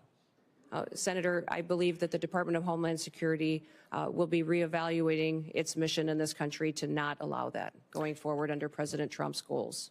And if you had an illegal migrant that was in this country and they committed a crime to evade law enforcement? Sir, I will be following this nation's laws and the Constitution and make sure that all laws are adhered to. And if you had been the head of the Department of Homeland Security a year or so ago, would you have closed a detention center in Georgia that would have allowed the release of somebody charged with a crime? Sir, I don't have the specifics to that situation, but certainly that would not be something that I would... Clear, Lakem Riley would be alive today if you had been the Secretary of Homeland Security. Senator, my hope is that that would be true, yes. Let's switch to another part of the disgraceful immigration laws that Biden and Mayorkas, who objectively, by the way, objectively has been the worst cabinet member ever in the history of the United States of America. Let's talk about temporary protective status. Temporary being the operative word. Mayorkas and Biden just extended temporary protective status again through 2027 TPS to allow some sort of open borders agenda. And will you use hot weather of 80 degrees and sunny beaches in El Salvador as a reason why people have to stay in America and not safely return? Yeah, Senator, this program has been abused and manipulated by the Biden administration, and that will no longer be allowed to allow that and these extensions going forward the way that they are. The program was intended to be temporary, and this extension of over 600,000 Venezuelans as well is alarming when you look at what we've seen in different states, including Colorado, with gangs doing damage and harming the individuals and the people that live there. And in terms of our border, like the physical border, I've been there many times, you've been there many times. Who should be in charge? Who should have operational control of our border? The United States government or the Mexican drug cartels? Oh, Senator, the United States needs to control our borders and secure them. So if this were a job interview in the private sector, and you had somebody like Alejandro Mayorkas in charge, and we had the opportunity to upgrade to you, this would be the greatest upgrade in history of the United States of America. But I'm going to end my time with a startling statistic and actually a challenge to the Democrat Party. When Mayorkas was confirmed, every single Democrat voted to confirm him, and 6 Republicans joined all 50 Democrats in that confirmation. If we get to the vote, and hopefully, Chairman, we could do that Monday, because we cannot wait one single day without you being in charge of that department. We should have 100%, 100 senators vote for your confirmation. This will be the litmus test, in my mind, as to whether we have a Democrat Party that's actually serious about doing bipartisan things like securing this country and protecting our citizens. Any Democrat that voted for Mayorkas that does not vote for you should be in front of their voters and removed from office. Thank you for serving, Brian. Thank you for being here, for putting up with the nonsense that you guys have had to put up with over the years. You are going to make an amazing Secretary of Homeland Security. Thank you for being here. Thank you, Senator. Senator Slotkin. Thanks for being here, and thanks for our time in my office.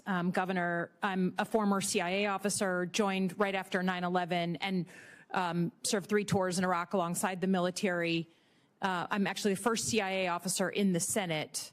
To me, the most important thing, again, as a Democrat from a state that Trump won, right, on the same ballot, we both won. I understand we're going to have different policy opinions. I certainly understand that the president or incoming president has the right to nominate whoever he wants. Those are not the issues for me that I'm going to spend my time on. The ones that I care about the most relate to the mission of the organization when it was founded, protecting the homeland. And I think, to me, it's one thing when there's campaign rhetoric or politicization of things. Everyone does that on both sides of the aisle in this committee and in our line of work. But when it comes to actually protecting the country, you do have to be clear and honest about facts and not conflate things. So it's just important to me that I know, particularly since you do have one of the intelligence agencies within the Department of Homeland Security, that you're going to call a spade, right? The most recent acts of domestic terrorism in New Orleans, horrible incident, in Nevada, had nothing to do with migrants, correct? Correct. They were homegrown American citizens. One of them was actually in a very elite military unit. I mean, it's horrible. It's one of the hardest things to catch, the sort of lone wolf, radicalized American citizen. But I want to protect ourselves. Our most recent examples of domestic terrorism were not what we've spent the majority talking about today, crime from a migrant. And I don't dispute there is crime. But I just want to know, and I want to hear from you as an intelligence officer, that you're going to speak about real threats and not blow something up, politicize something, make something more exciting, because that's maybe what the president wants to hear. But your mission to protect and defend the Constitution means calling honestly what the threats are to the country. Can you just give me a yes or no, please? Yes, Senator, I will be as transparent and factual every day with you and the American people as possible based on the information that I have. I don't know if the investigations are closed in New Orleans and in Nevada, but what we know so far and needs to be relayed to the American people needs to be the truth and facts. Yeah, I'd ask that. We've talked a lot about border security. As a CIA officer, I think one of the only people on this committee who's actually worked on protecting the homeland. I'm a Middle East terrorism and militia expert by training, so I believe deeply in it. And every country of the world gets to decide who comes inside its borders. That's not a radical concept. But I think I've been open with this committee that it is also on us to fix the deeply broken legal immigration system. I'm glad to hear that you're going to carry out the laws on the immigration system. Democrats and Republicans are to blame that we haven't fixed this system. But I also believe you can't fully control the border unless you give people that we need for our companies, for our economy, a legal vetted way to come here. So do you believe in legal vetted immigration and that we need more of it in the United States? I do believe we need to follow our legal immigration laws and that it needs to be vetted. We need more resources, I believe, in some of the elements of this to ensure do you believe that our economy depends and needs some level, just like your family came from Norway and on economic, drive and wanted a better life. Immigration's always been a part of our history and will be a part of our future. We just need to make sure that we're adhering to our nation's laws, which this body has the ability to. I'm with you.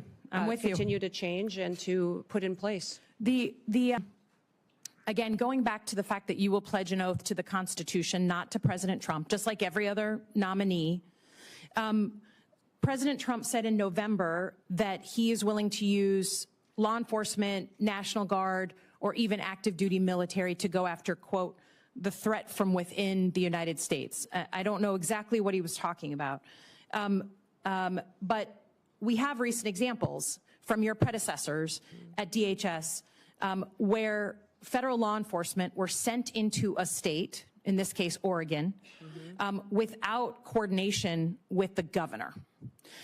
Those federal law enforcement officers at the time were putting down threats to federal buildings, and they were legitimate threats. I don't dispute there was destruction of property going on during a bunch of protests and riots. So I don't dispute that, but they weren't wearing insignia. We talked about this. They weren't wearing any markings. So people were arrested by folks in fatigues with no names, no idea who they were, like right out of a bad Hollywood movie, okay? If the president asks you to send in federal law enforcement to a state without coordination of that governor, would you support that action? Senator, my job, if nominated and sworn in as Secretary of Homeland Security, is to uphold the Constitution and to uphold the rules of this country. Yes, that will be the oath and the pledge that I will be making. And my goal also is to work with you to ensure that we have situations that are always appropriate, that we are well defined. I just need to know, you're a former governor. You can imagine that if Joe Biden sent in 700 federal law enforcement under Secretary Mayorkas without coordinating with you, I think we can agree you'd be a little upset. So I just ask that you give the same respect for coordination and that we are very sensitive. People are worried about politicizing of law enforcement and the uniformed military. That's a bad thing. I hope we can agree.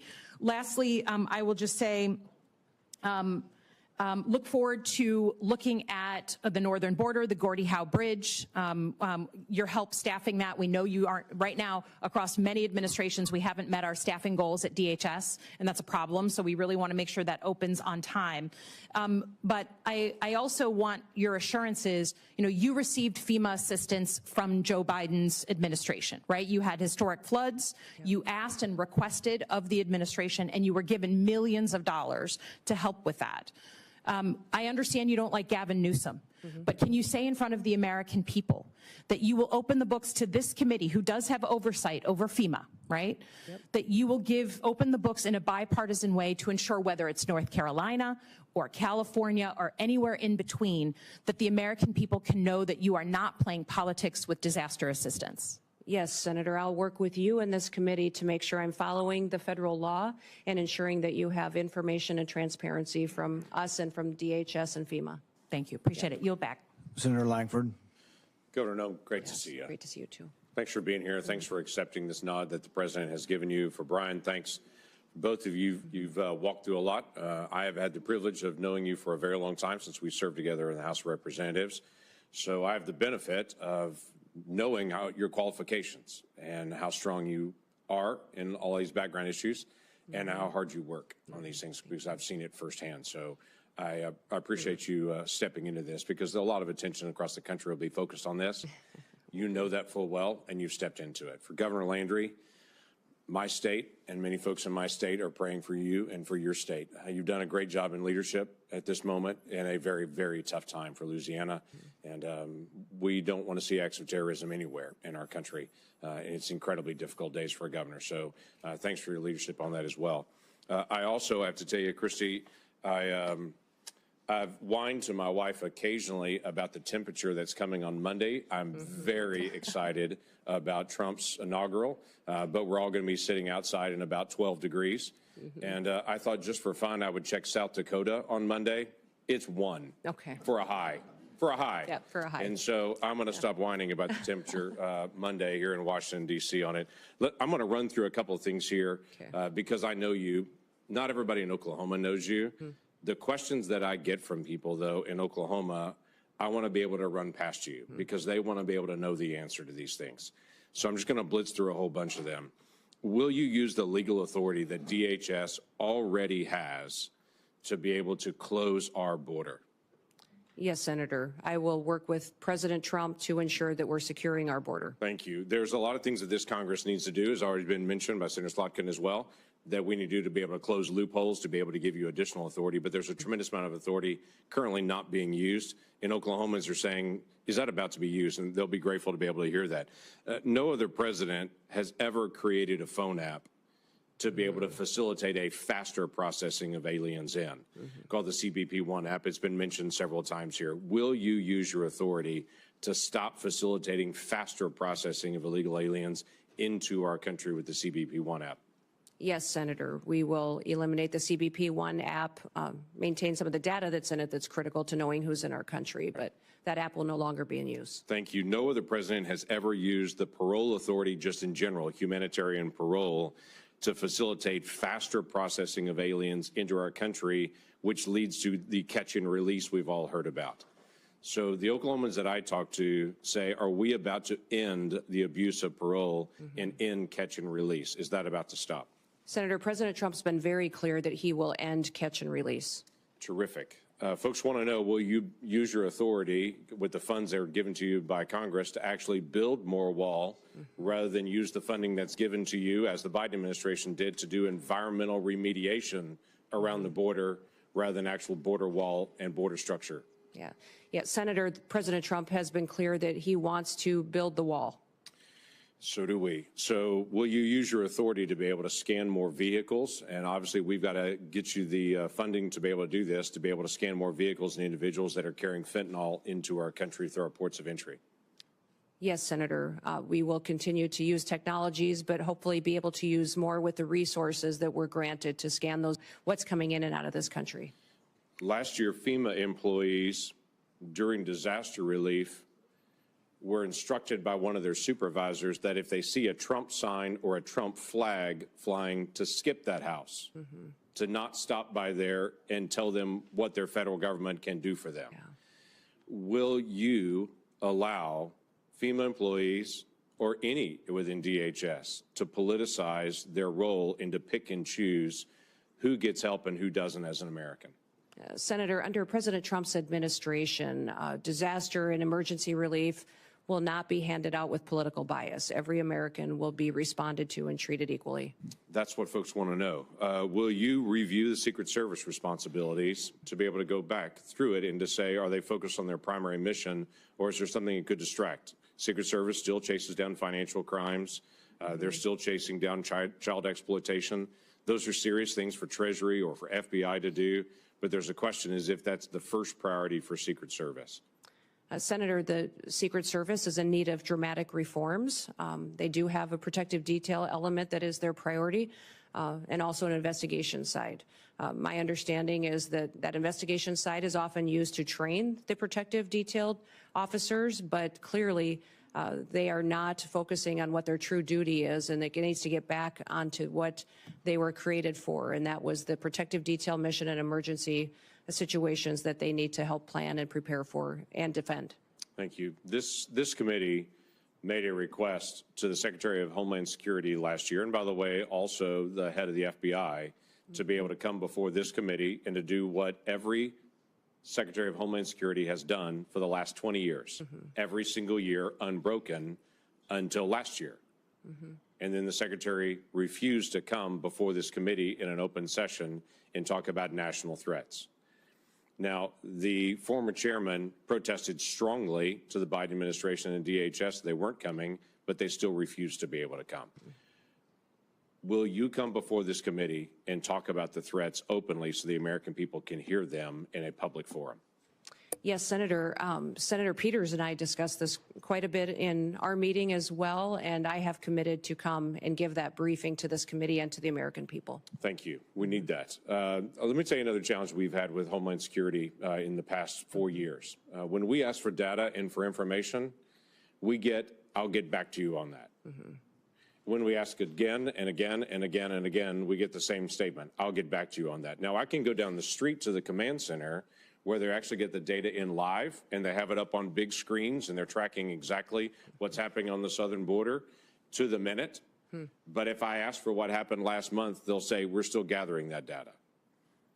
We're not asking for anything other than what Congress is supposed to get. That's the ability to be able to see data and to have real oversight over DHS. And that has been a failure of this DHS, along with multiple other issues on that. When we request the data for basic things like how many special interest aliens were allowed across the border, if it was last year, we had to find out on our own. It was 70,000 people that were targeted by this administration as a potential national security risk, that were not just found at the border, that were released when they were found at the border. 70,000 people just from last year in the country right now that this administration declared at the border they're a potential national security risk. Now, I know you're not going to do that, but when we ask for the data and for the information, when we say, how's the National Vetting Center working? Do you have the connection between it to be able to screen individuals there? We're just doing our oversight responsibility. You've served in Congress before and did a great job on that and did oversight. We want to still be able to do the same thing. Will you provide data to this committee so that we can cooperate with you to help? Senator, I will follow the law and be transparent with you and allow you to do the due diligence towards oversight that you are tasked with. I have absolutely no doubt about that, Governor. I have absolutely no doubt. Looking forward to you serving in that role. Thank you. Thank you. Well, congratulations, Governor Noem. You are almost done. Okay. We've been through a lot of questions. I think you've handled the questions very well. And there's going to be, I'm going to ask a couple of questions, and I think the ranking member has a few, and I think we'll be done very shortly.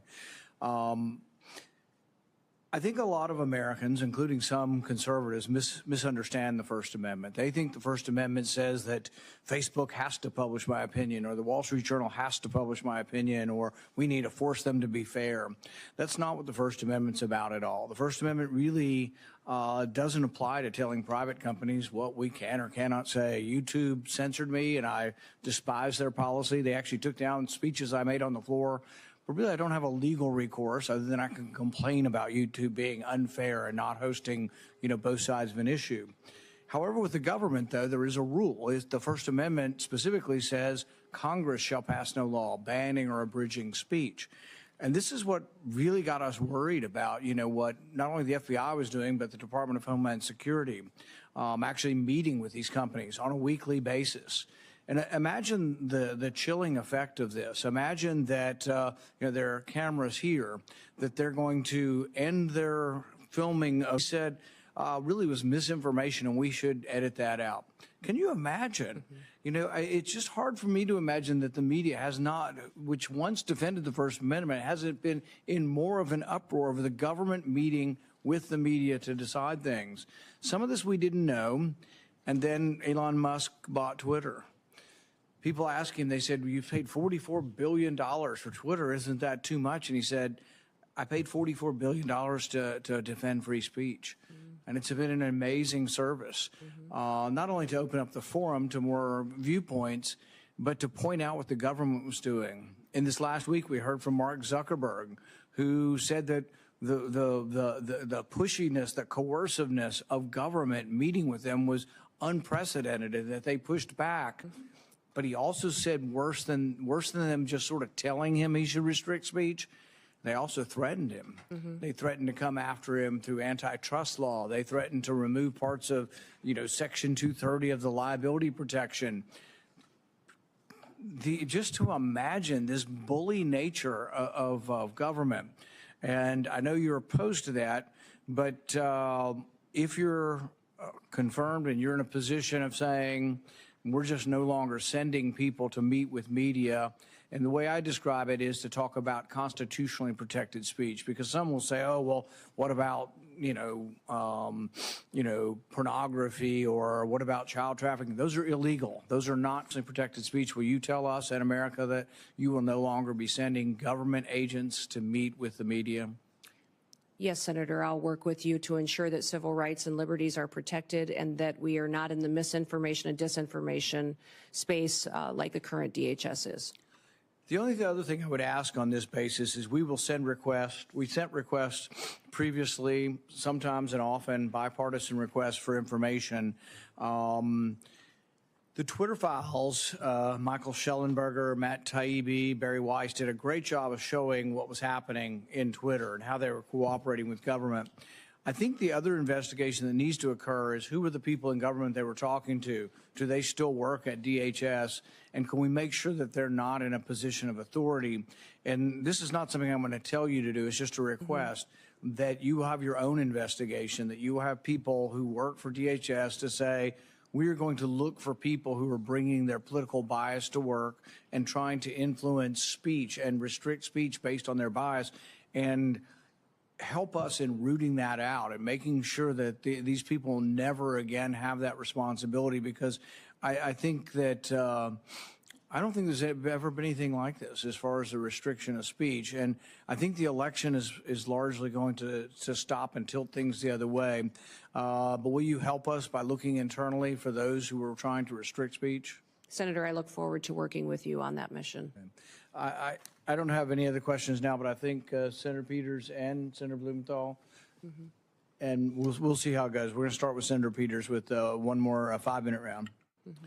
Yeah, I'll be fairly brief. We've had opportunity to talk at length about many issues, and again, I appreciate that, Governor. I just want to stress going forward, and we've heard a lot of comments here. I think there's been a fair amount of political theater, not as much as I know exists in other committees, and I've always strived, and I know Ranking Member, or now Chairman Paul, share the notion that we want to be a fact-based committee and try to find tangible solutions to the tough problems that we face, and data is important. We've heard a lot of numbers being thrown around here, and I don't have time to go through and challenge those numbers. Some of them we don't even know where they came from. I don't think that's helpful to the very important mission, if confirmed, that you're going to be dealing with. So I hope in the future that we're actually dealing with facts. You've mentioned many times that you do want to deal with facts and real data. And again, we heard a lot here that's not real data, and we should not operate that way. And if confirmed, when we move forward, I'm going to look forward to working with you based on the facts and understand where the real threats are, how we need to appropriate resources to make sure we're meeting those threats. And let's take this hyper-partisanship out of such an important issue of Homeland Security. We have way too much partisanship in this country, and it's resulted in a polarization of people here. We've got to come together as this country. We've got to lock arms and understand that we're all proud Americans. We all want to do what's best for the American people and solve the issues that are before us. So in that spirit, and certainly you've communicated that spirit to me, but in that spirit, I hope, if confirmed, that is exactly what you will be bringing to this office. And let's move away from this toxic political environment that we have in the country and celebrate what's great about our country and the spirit of bringing the American people together. So I have one question before we turn it over to other members. As a member of this committee, as well as the Armed Services Committee, I've focused a great deal on the safe integration of drones in our airspace while addressing the growing threats that drones possess. We certainly see what drones are doing in changing the face of warfare, whether it's in Ukraine and other battlefields around the world. We are very concerned about the weaponization of those drones and what it could mean to the security here in the United States. I've proposed comprehensive legislation to extend authorities beyond just the FBI and DOJ and Homeland Security to local law enforcement. You mentioned in your comments about security for the Super Bowl, which is incredibly important. But we have to remember that that threat exists for all games. In fact, one of the biggest supporters of my legislation is the NFL. In fact, we just had a recent playoff game that was delayed because of drones that flew into that playoff game. We are very concerned that you could have a drone with a grenade or an explosive device, which would be absolutely catastrophic. It's absolutely essential that we address this threat. What we're seeing around the world and what we're seeing in daily activities should be a concern. I think this is just a matter of time. It's not if, it's when. And we need to be on the front end of that. And with that in mind, I want to remind folks that Congress just recently extended critical counter UAS authority, counter drone authority, only for a short time basis for the 12th time. We only do these little tiny short-term extensions, and we aren't dealing with the problem comprehensively as we should. And those are going to expire on March 14th, a very short time from now. And so my question for you, Governor, is if confirmed as DH Secretary, will you commit to working with me and my colleagues to pass durable, long-term authorities that will protect this country from what is a real threat and it's just a matter of time? And I don't want to have a horrible incident occur and people wonder why we didn't take action beforehand. So please address that. Senator, I look forward to working with you in this committee to address the threats we may face and the usage of drones in this country and in relation to our national security interests and our homeland security interests. So thank you for bringing up the conversation today, because it is one of the areas within DHS that we have a responsibility to address in cooperation with Congress. And my first comments on bringing people together. Please comment on that. Oh, well, thank you, I didn't sir. ask that question, yes, but no. it's in my 24 seconds left. I'm looking forward to working with everyone, Republicans and Democrats, and everyone else in between that in this country that is focused on keeping America safe and secure for our future. I would just point, Senator, to my background and my history. When I came to Congress, I worked with Republicans and Democrats on both sides of the aisle on many pieces of legislation and was very happy to do so and focus on priorities on where we could agreement, knowing we may disagree on some issues, but there was areas where we could keep the federal government accountable and do due diligence by the people that pay their taxes and get up and go to work every single day. As governor as well, I was governor for every single person in the state of South Dakota, and they were my #1 priority, and everyone knew there that it didn't matter if you were Republican or Democrat, that my focus was on them and keeping our state thriving and free. So I look forward to continuing the work that I always have to be coming up with solutions and in a bipartisan manner. And hopefully my visits to your office and conversations reflected that and my intention on how I would conduct the role as the Department of Homeland Security Secretary. Got a brief follow-up to that. Sure. So it's data Yes. and facts that we can all agree on that drive our policy and not political theater. Would you agree? Well, certainly, sir, we need to be addressing facts and information rather than political theater. We also need to speak truth to facts. So I think it's important that we're willing to confront our challenges head on and have those conversations. And you'll see me back at your office door very soon to continue our work together. Very good. Thank you. And I want to second basically what Senator Peters has said. Like on records requests, I've told him, and I plan on it, it's going to be administration of my party. But if he wants records and they're legitimate records, we're going to sign requests together, and we'd like to get the records. It also helps, though, and I think Senator Langford mentioned this, is you ask a question, not you, but to the administration or any administration, and they're like, oh, yeah, we'll get back to you on it. Many times I've even asked in advance, and I would suggest that we ask in advance together. We ask in advance, if you're coming in a month, we say we want this data, be prepared to talk about it. And if you are, you'll have many more friends on both sides, because what usually happens, and that's why I don't like springing the question. If it's a technical question that needs data, we're going to tell you in advance, at least I will, and we want you to come prepared with that. And that goes a long way, because really what happens is we get stiff-armed. They say, we'll get back to you, and then we have no way to force you, really, other than we could cut the money off, and nobody ever does that. But you'll have 200,000 people working for you. By goodness, send your experts out, scour the records. And it is true. I mean, facts are difficult, and sometimes there's different spins on the same set of facts. But I think that will help. On the drones, I think we need more facts, so I'm more than willing to work with the ranking member on doing something on drones, but I don't want every sheriff out there shooting up in the sky at stuff. We got to figure how many of them are planes, how many of them are drones, and let's go through this, and then let's figure out, and then let's talk about how we bring drones down. If we interrupt and collect a lot of cellular signal through that, are we doing it with a warrant?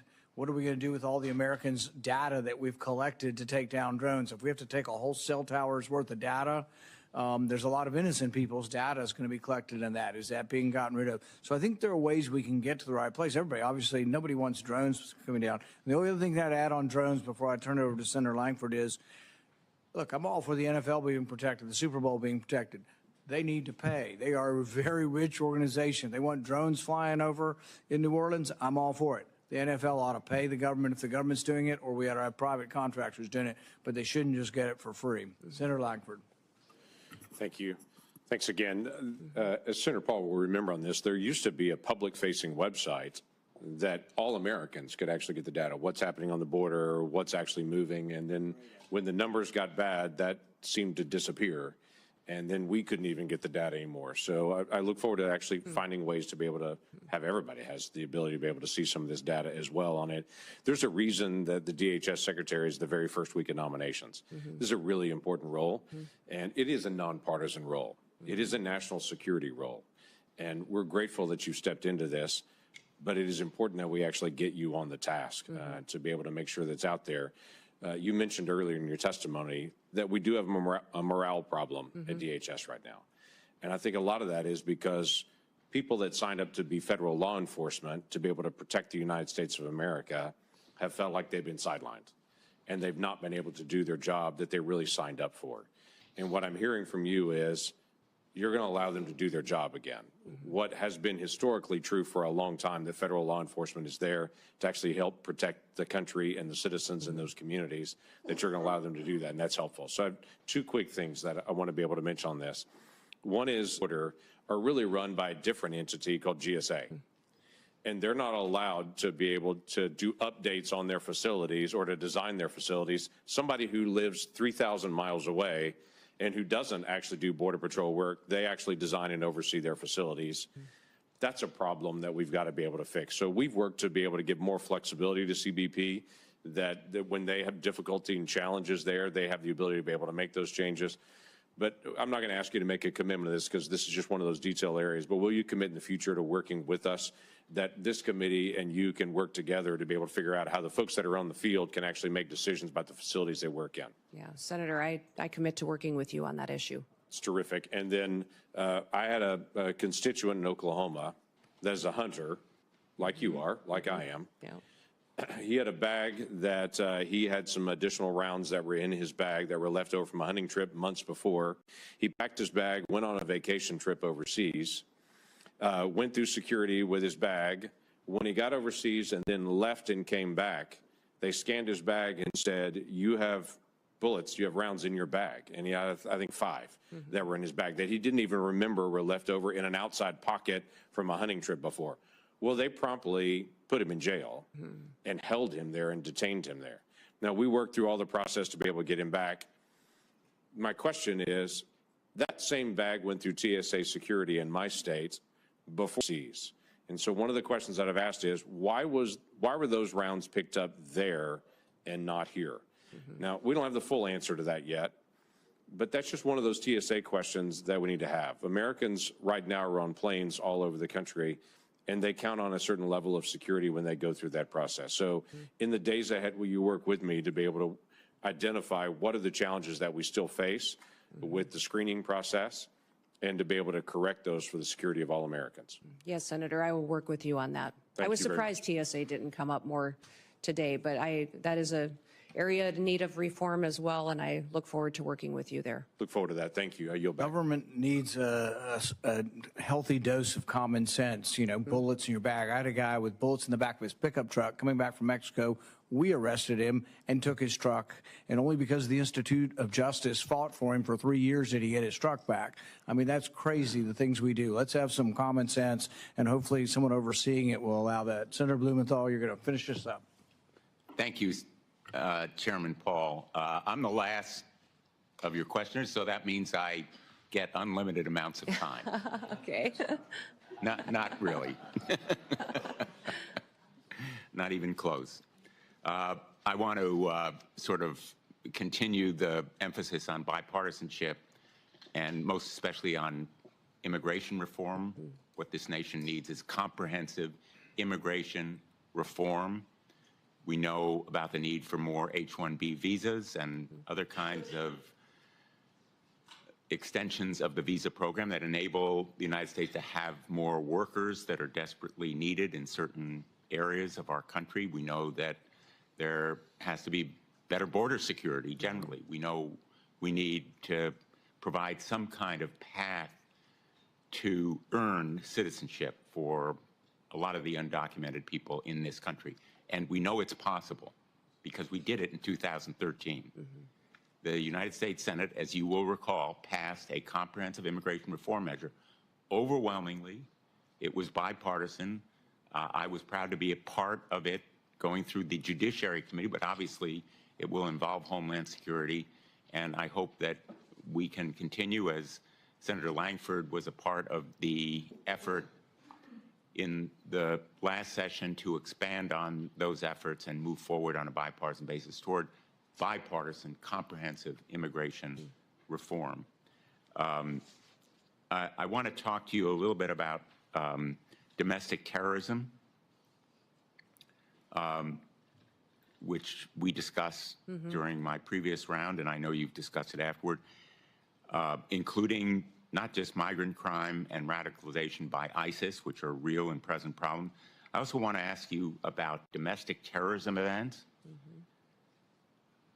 unrelated to groups outside our borders. We've seen a rise in anti-Semitism in this country.